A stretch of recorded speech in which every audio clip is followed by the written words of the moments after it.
కూడా లబ్ధి పొందలేదు అని చెప్పేసి అనే మాట, ఇవ్వలేదు అనే మాట సోషల్ మీడియాలో బీఆర్ఎస్ వాళ్ళు చూస్తూనే ఉన్నారు.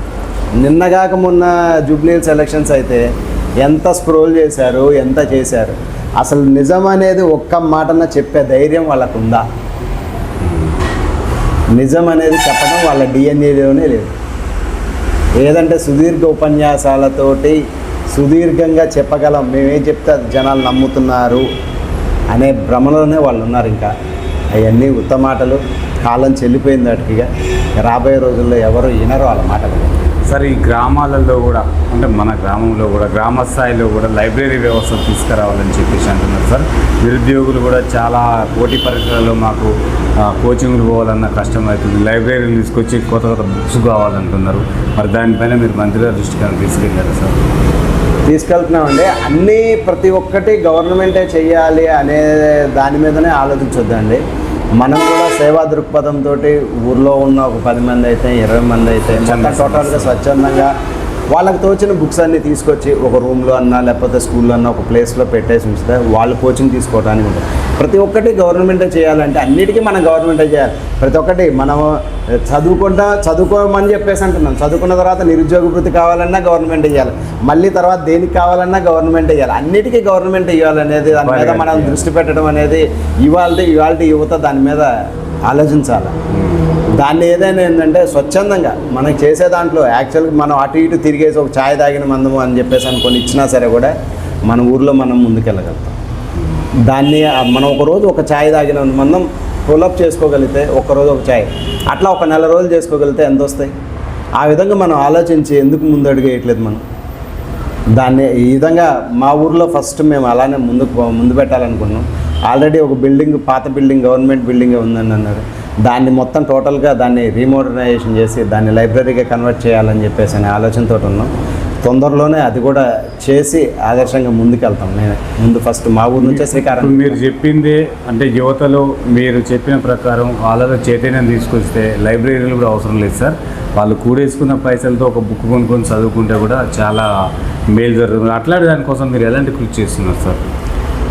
ఇప్పుడు ఇంకొకటి ఏంటంటే అందరికీ నేను ఒకటే విజ్ఞప్తి చేస్తున్నాను ఏంటంటే మన పిల్లలు మనం చదువుకుంటున్నారు, చదువుకొని 10th వరకు అయిపోయిన తర్వాత ఫస్ట్ క్లాస్, సెకండ్ క్లాస్ అయిపోయిన తర్వాత పిల్లలు బుక్స్ అనేది పడకుండా మనం ఏమంటే మళ్ళీ వాళ్ళని స్కూల్లో మనం ఇవ్వటం వలన 1వ తరగతి అయిపోయింది, ఆ స్కూల్ బుక్స్ అన్నీ మళ్ళీ గవర్నమెంట్ స్కూల్లోనో లేకపోతే వేరే స్కూల్స్లోనో పేద పిల్లలకు మనం తీసుకెళ్ళి ఇవ్వటం వలన వాళ్ళు కొనుక్కోలేకపోయినా సరే కూడా ఆ పిల్లలు చదువుతూ ఉంటాం. మనం పారేయకుండా మనం ఇచ్చేయకుండా ముందుకు తీసుకెళ్తే అసలు మనం ఇంకా వేరే పూర్ పీపుల్కి కూడా మనం సహాయం చేసిన వాళ్ళు అవుతాం. వాళ్ళ ఆర్థిక స్తోమతకి తగ్గట్టు వాళ్ళు చదువుకోవడానికి ఈజీగా అవుతుంది.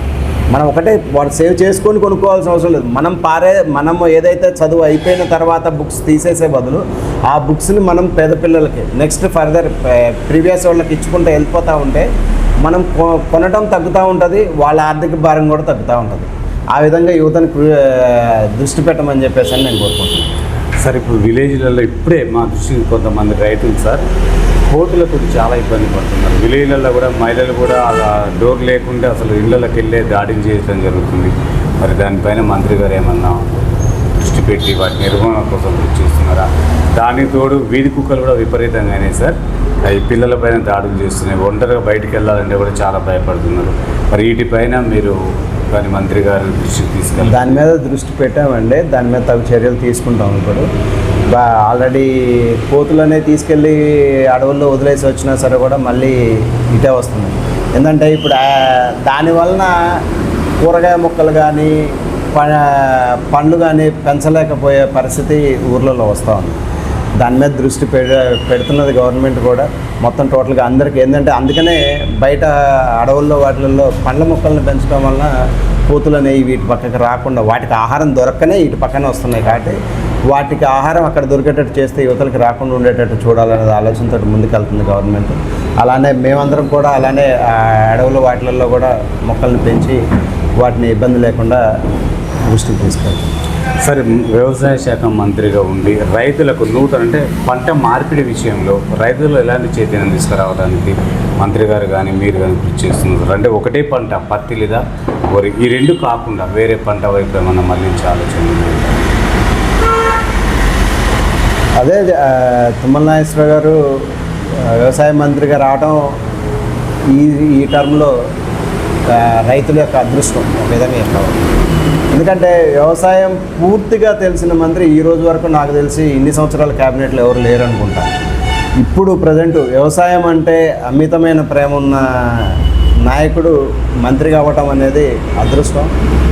దాంట్లో ఆయన పదే పదే చెప్తా ఉన్నారు, వరి పంట అనేది ఎప్పుడు కూడా పద్దాక వేయకండి, యూరియా వాడకండి, తగ్గించండి అని చెప్పేసి ప్రతి సందర్భంలోనూ చెప్తూ వస్తూ ఉన్నారు.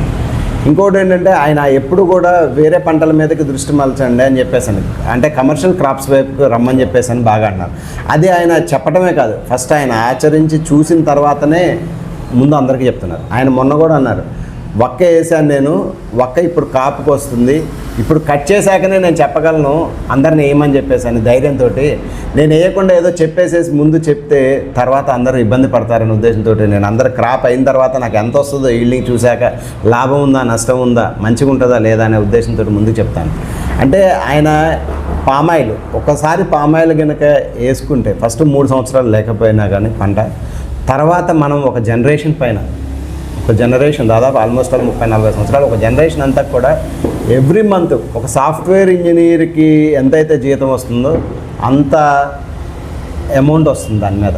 ఎందుకంటే ఆల్రెడీ రైతులకి అందుబాటులో ఉన్నదా అట్లా తీసుకుంటున్న వాళ్ళు ఉన్నారు. ఎందుకంటే నాకు తెలిసిన వాళ్ళే చాలామంది వాళ్ళ పిల్లలు సంపాదిస్తున్న దానికంటే కూడా వాళ్ళ పిల్లలు సాఫ్ట్వేర్ ఇంజనీర్ హైదరాబాద్లో ఉన్నారని చెప్తున్నారు. కానీ వాళ్ళకంటే ఎక్కువగా ఇంట్లో కూర్చొని మంచిగా రోజుకి పొద్దున సాయంత్రం మధ్యాహ్నం చూసుకొని వచ్చి హ్యాపీగా ₹1,00,000 పైన సంపాదిస్తున్నారు. అంటే కమర్షియల్ క్రాప్స్ వైపు మళ్ళాలి మనం. అది దాన్ని విధంగా ప్రోత్సహిస్తుంది గవర్నమెంట్ కూడా. అలానే చూసినప్పుడు పామాయిల్ పరిశ్రమలు చూడండి, ఎన్ని పరిశ్రమలు వచ్చినాయి. ప్రతి జిల్లాకి ఒకటి ఉండాలనేది తుమ్మల నాగేశ్వర గారి కోరిక. దాని దృష్టితో ముందుకెళ్తా ఉన్నాం. మొన్న ఈ మధ్యన ఫ్యాక్టరీలు ఓపెన్ చేశారు, నిన్న కూడా గోడ్రేజ్ ఫ్యాక్టరీస్ అందరికీ. ఆయన ఏంటంటే మాట చెప్పారు అంటే దాన్ని కావాలా. వాళ్ళు పోయినసారి మీటింగ్లో నవంబర్లో ఓపెన్ చేస్తామని చెప్పేసి అని గోడ్రేజ్ ఫ్యాక్టరీ వాళ్ళు చెప్పారు. మళ్ళీ ఆయన ఖచ్చితంగా నవంబర్ ఆయనే డేట్ పెట్టుకొని మరీ వచ్చి చూశారు. మళ్ళీ వాళ్ళు డేట్ చెప్తే నాకు అవన్నీ తెలియదు, నాకు జనవరిలో కావాల్సిందే, జనవరిలో మీరు ఓపెన్ చేయాల్సిందే. అంటే ప్రతిదీ ఏదో వాళ్ళు చెప్పేది ఏదో వినేసేసి వదిలేసే మంత్రి గారు కాదా. అది అన్నది ఆ రోజు చెప్పారు అంటే ఆ టైంకి అవ్వాలి, ఆ విధంగా అవ్వాలనే దృష్టి ఆయనకు ఉంటుంది.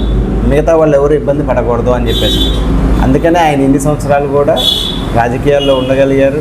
ఇంతమంది మనసు ఖమ్మం జిల్లాలో తుమ్మల నాగేశ్వరరావు గారు అంటే తెలియని వాళ్ళు ఉండరు, తెలియని ఈ ఊరు అనేది ఉండదు, శిలాఫలకం లేని ఊరు అనేది ఉండదు ఆయన. ఒకసారి ఇప్పుడు ఐకేపీ సెంటర్లో ఉన్న రైతులను కూడా టచ్ చేసడం జరిగింది సార్. మేము వాళ్ళు ఉపాధి హామీ పనిని మొత్తం కూడా వ్యవసాయానికి అనుసంధానం చేస్తే మాకు లేబరు సమస్యలు తప్పుతాయి అంటున్నారు సార్. దీనిపైన మీరు ఏమన్నా మంత్రి గారి దృష్టికి తీసుకెళ్ళటం జరిగిందా? అది మంచి సలహా అండి. ఇప్పుడు మీరు చెప్పింది దాన్ని ఆల్రెడీ కొన్నిసార్లు చేస్తూ ఉన్నారు.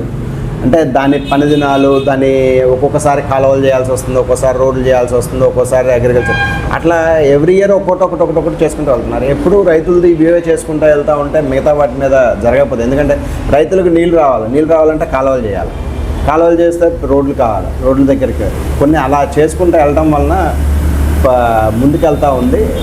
ఫర్దర్గా వచ్చే దాంట్లో పెట్టడానికి మేము మంత్రి గారికి వినియోగించుకోవడం జరుగుతుంది. ఓకే సార్, కొన్ని గ్రామాలలోకి ఉచిత బస్సు మహిళలు వినియోగించుకోలేకపోతున్నారు సార్. మరి రోడ్డు మార్గాలు లేకనా బస్సులు సరైన సమయానికి రాకనో కూడా అర్థం కాని పరిస్థితులు ఉన్నాయి. కొంతమంది బస్సు కావాలంటున్నారు, వాళ్ళకు మరి బస్సు ఏర్పాటు చేసే ఆలోచనలు ఉన్నాయి మంత్రి గారు? దాదాపు సత్తుపల్లి నియోజకవర్గంలో చాలా వరకు అన్ని ఇంటర్నల్ రోడ్స్ అన్నిటిలోంచి కూడా బస్సులు వెళ్తూనే ఉన్నాయి. అది దట్టు స్కూల్ టైమింగ్స్ చూసుకొని స్కూల్ పిల్లలకి ఇబ్బంది లేకుండా. ఇప్పుడు మా ఊరు నుంచే చూసుకున్నప్పుడు మేము అడిగాం, ఫస్ట్ మేము గవర్నమెంట్ రాగానే అడిగితే ఎమ్మటే బస్ శాంక్షన్ చేశారు. ఆ బస్సు ఖచ్చితంగా కంపల్సరీగా స్కూల్ పిల్లలు వెళ్ళే టైంకి మళ్ళీ స్కూల్ పిల్లలు రిటర్న్ వచ్చే టైం అలా టైమింగ్స్ మెయింటైన్ అవుతూ ఉన్నాయి. అట్లా స్కూల్ పిల్లలకి ఆటోల్లో పంపించే భారం తగ్గింది. పిల్లలు సేఫ్గా స్కూల్కి వెళ్తున్నారు, స్కూల్కి వస్తున్నారు, మళ్ళీ ఇబ్బంది లేకుండా ఇంటికి చేరుతున్నారు పిల్లలు. దాని మీద అగ్రికల్చర్ మన వీళ్ళకి కూడా కుటుంబంలో వాళ్ళకి కూడా డబ్బులు సేవ్ అవుతున్నారు. అలా ఆల్రెడీ ఇంటర్నల్ రోడ్స్కి ఉన్నాయి, కొన్ని ఏమన్నా ఇంటర్నల్ రోడ్స్ రావాల్సి ఏమన్నా ఉందేమో అదొకసారి చూసి మంత్రి గారి దృష్టికి తీసుకెళ్ళి వాటిని కూడా సార్ట్అవుట్ చేస్తాం. సార్ ఈ బెల్ట్ షాపులు ఆల్రెడీ ఉదయం 9 నుంచే స్టార్ట్ చేస్తున్నారు. మాకు కూడా 2-3 ఎదురయ్యారు, మంచి యంగ్ యువత. తాగి కూడా వాళ్ళు ఒంటిపైన బట్టలు లేకుండా కూడా చెలగటం ఆడడం జరుగుతుంది సార్. మరి దాని నిర్మూలన కోసం మంత్రి గారు ఏమన్నా చేస్తున్నారు? పక్కన రాయగోపాల్ రెడ్డి గారు చేసినట్టు ఆలోచన. అదే రాజగోపాల్ రెడ్డి గారు ముందు ఇనిషియేషన్ తీసుకొని అయితే చెప్పారు. దాన్ని ఇప్పుడు అది గవర్నమెంట్ 10 కాడి నుంచే ఓపెనింగ్ అని చెప్పారు. సరే మరి అది బెల్ట్ షాపులు అనేది గవర్నమెంట్ దృష్టిలో అయితే లేదు. బెల్ట్ షాపులు పెట్టాలనేది కూడా, బెల్ట్ షాపులు ఉన్నాయనేది కూడా. అలాంటి బెల్ట్ షాపులు ఏమన్నా ఉంటే గవర్నమెంట్ దృష్టి తీసుకెళ్ళి ఎక్సైజ్ వాళ్ళ దగ్గర తీసుకెళ్ళి అవి లేకుండా చూసే కార్యాచరణ తీసుకుంటాం. సార్ ఈ ఊర్లలో కూడా అంటే కేంద్ర నిధులు లేవు, గ్రామ పంచాయతీ నిధులు లేక ఆ లేబర్ కూడా ఇబ్బంది పడుతున్నారు అంటారు సార్. ఎక్కడ కూడా అభివృద్ధి జరగట్లేదు, పారిశుద్ధ్యం కూడా పలికేసింది అంటున్నారు. మరి ఎందుకు లేట్ అవుతుంది? ఎన్నికలు ఎప్పుడు పెడతారు, సర్పంచులు ఎప్పుడు వస్తారని చెప్పేసి ప్రజలు అడుగుతున్నాం మాట సార్. ఎందుకు ఆగిపోయినాయి, ఎప్పుడు జరుగుతుంది? రాహుల్ గాంధీ గారి నినాదంతో ఎవరు జనాలు ఎంతమంది ఉన్నారు, ఏ క్యాస్ట్ ఎంతమంది ఉంటే ఆ క్యాస్ట్కి తగ్గట్టు వాళ్ళకి రిజర్వేషన్ అనేది దక్కాలి అనేది కాంగ్రెస్ గవర్నమెంట్ యొక్క పాలసీ. ఆ పాలసీలో భాగంగా బీసీలకి 42% కావాలనేది రాహుల్ గాంధీ గారి మానసపుత్రికతోటి రేవంత్ రెడ్డి గారు ముందుకు తీసుకెళ్ళడం జరిగింది. దానివల్లనే స్థానిక సంస్థల ఎన్నికలు లేట్ అయినాయి, కానీ దాన్ని పెట్టకుండా ఉండాలనే ఉద్దేశం గవర్నమెంట్కి లేక కాదు. దానికోసం ఎందుకంటే ఏ కులం వాళ్ళు ఎవరైతే ఎంతమంది ఉన్నారో వాళ్ళకి ప్రతిఫలం దక్కాల అనేదే గవర్నమెంట్ యొక్క ముఖ్య ఉద్దేశం. దానివల్ల లేట్ అయింది. నాకు తెలిసి ఈ 2-3 నెలల్లో ఎలక్షన్స్ జరుగుతాయి. ఊర్లో అన్నిట్లలో కూడా మీరు అన్నట్ట పారిశుద్ధ్యం కానీ లైట్లు కానీ ఏమీ లేకుండా అట్లాంటిది ఏం లేదు. అన్ని ఊర్లలోనూ మంచిగా నీట్గానే ఉన్నాయి, లైట్లు వెలుగుతూనే ఉన్నాయి, డ్రింకింగ్ వాటర్ వస్తూనే ఉంది. ఎక్కడ ఓన్లీ సర్పంచ్ లేరు అన్న ఒక ఉద్దేశమే తప్ప నడిచి, కానీ మిగతా అన్నీ కూడా వస్తాం. ఈవెన్ ఇంక్లూడింగ్ ఇంకా స్టేట్ గవర్నమెంటే సెంట్రల్ గవర్నమెంట్ నుంచి వచ్చే డబ్బుల్ని పోగొట్టుకుంటుంది. కాబట్టి తొందరలోనే ఎలక్షన్స్ జరుగుతాయి, తొందరలోనే సర్పంచ్ వస్తారు, ఇంకా డెవలప్మెంట్ అనేది బాగానే జరుగుతుంది. సార్ కిషోర్ గారు ఏదైనా పదవి ఆశిస్తున్నారా? ఒకవేళ ఆశిస్తే మీ ప్రణాళిక ఏ విధంగా ఉండబోతుంది? ఇంకా మీరు అమ్మ నాన్న కంటే కూడా ఎలాంటి సేవలు అందించేందుకు ముందుకు పోతున్నారు? మా నాన్నగారు 45 సంవత్సరాలు రాజకీయం చేసినా సరే కూడా ఏ రోజున ఓన్లీ సర్పంచ్ ఒకటే చేయగలిగారు. తర్వాత కోఆపరేటివ్ బ్యాంక్ ప్రెసిడెంట్గా చేయగలిగారు. అంతేగాని ఏ చైర్మన్లు కానీ ఏది కానీ ఆయన జీవితంలో రాలేదు. అలానే మేము ఎప్పుడు కూడా ఏదో వస్తుంది, ఏదో చెయ్యాలి అనే ఆలోచనతో అయితే ఏమీ లేదు.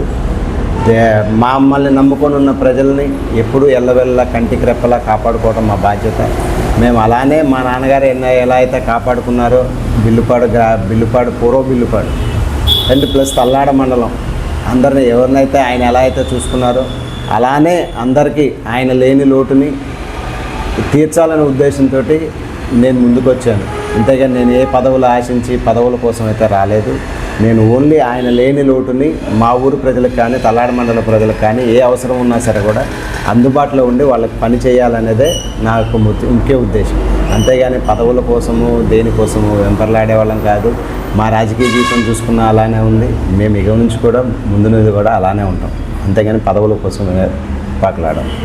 ఓకే సార్, అంటే గ్రామంలో గెలిచిన తర్వాత ఎక్కడో అందుబాటులో ఉండకుండా ఖమ్మంలో హైదరాబాద్లో ఉండటం జరుగుతుందంట సార్. ఎవరైనా సర్పంచులు కానీ ఎంపీటీసీలు కానీ అట్లా కాకుండా మాకు ప్రజల మధ్యలో ఉండాలి, ప్రజలకు సేవలు అందించే నాయకులు కావాలి అని అంటున్నారు సార్.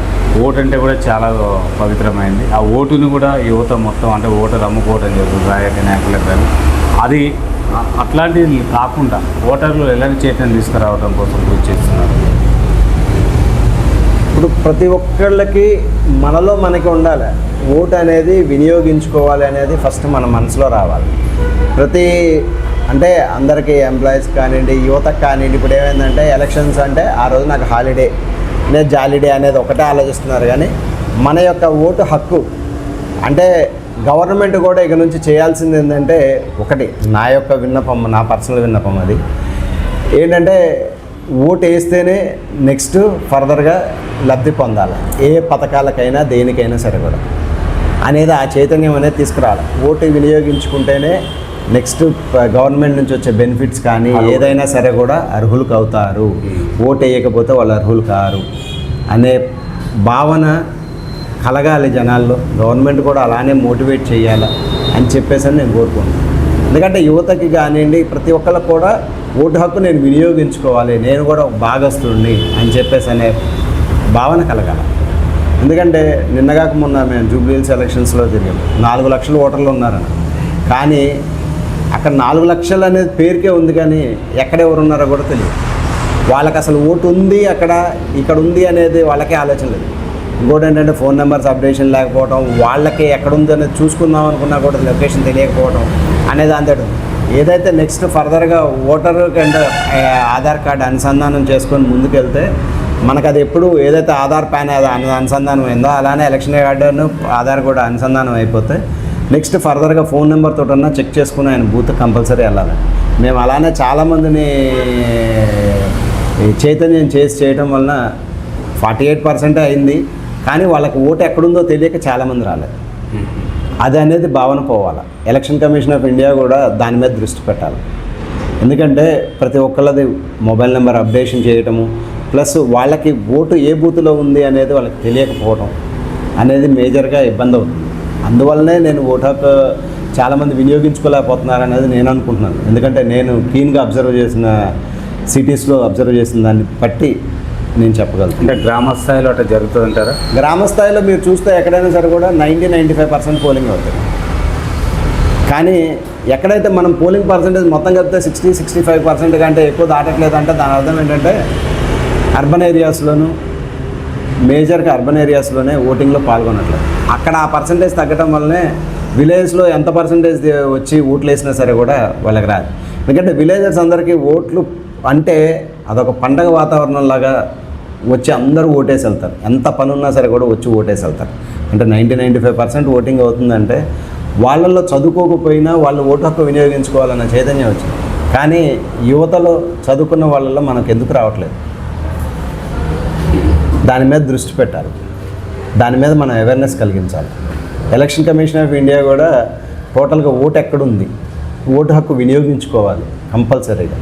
దాని సెంట్రల్ గవర్నమెంట్ ఎంప్లాయీసే కానివ్వండి, స్టేట్ గవర్నమెంట్ ఎంప్లాయీసే కానివ్వండి, ఎవరైనా సరే కూడా వాళ్ళందరూ కూడా కంపల్సరీగా ఎందుకు ఓటు హక్కు వినియోగించుకోరు? చాలామంది ఎంప్లాయీస్ ఆ రోజున సెలవు పెట్టేసుకుని వెళ్ళిపోతారు తప్పనిట్స్, కానీ వాళ్ళు రారు. వాటన్నిటికి కూడా కంపల్సరీగా వాటి మీద దృష్టి పెట్టాలి గవర్నమెంట్. ఓకే సార్, ఫైనల్గా ఒక ఓటరు ఎలాంటి నాయకుడిని ఎన్నుకుంటే గ్రామాలు కానీ మండలాలు కానీ డెవలప్మెంట్ అవుతాయి? ఓటర్లకు ఏం చెప్తున్నారు ఫైనల్గా? ఓటర్లకు నేను చెప్పదలుచుకుంది ఒకటేనండి, విలేజ్లో మీకు ఎవరి వల్లనైతే ఎక్కువ సేవా కార్యక్రమాలు ప్లస్ మిమ్మల్ని వాళ్ళ పిల్లల్లాగా చూసుకొని వాళ్ళ మనుషుల్లాగా అనుకొని చెప్పేసని ఏదైతే చూసుకోగలుగుతారో వాళ్ళకు ఓటేసి గెలిపించండి. అభివృద్ధిలో ముందుకు తీసుకెళ్లే వాళ్ళని, అభివృద్ధిలో ముందు భాగస్థులు అయ్యేటవాళ్ళు. ఇక్కడ గవర్నమెంట్ ఏదైతే ఉంటుందో దానికి ఉన్న అనుకూలంగా ఉన్న వాళ్ళు వాటితో పనులు చేయించుకునేటోళ్ళతో ఎక్కువగా ముందుకెళ్ళాలి. అది ఆలోచించుకొని సేవా కార్యక్రమాలు, మంచి వ్యక్తిత్వము చూసుకొని ఓటేయాలి. అంతేగాని ఏదో ప్రలోభాలకు లొంగిపోయి ఓట్లేయడం అనేది తప్పు.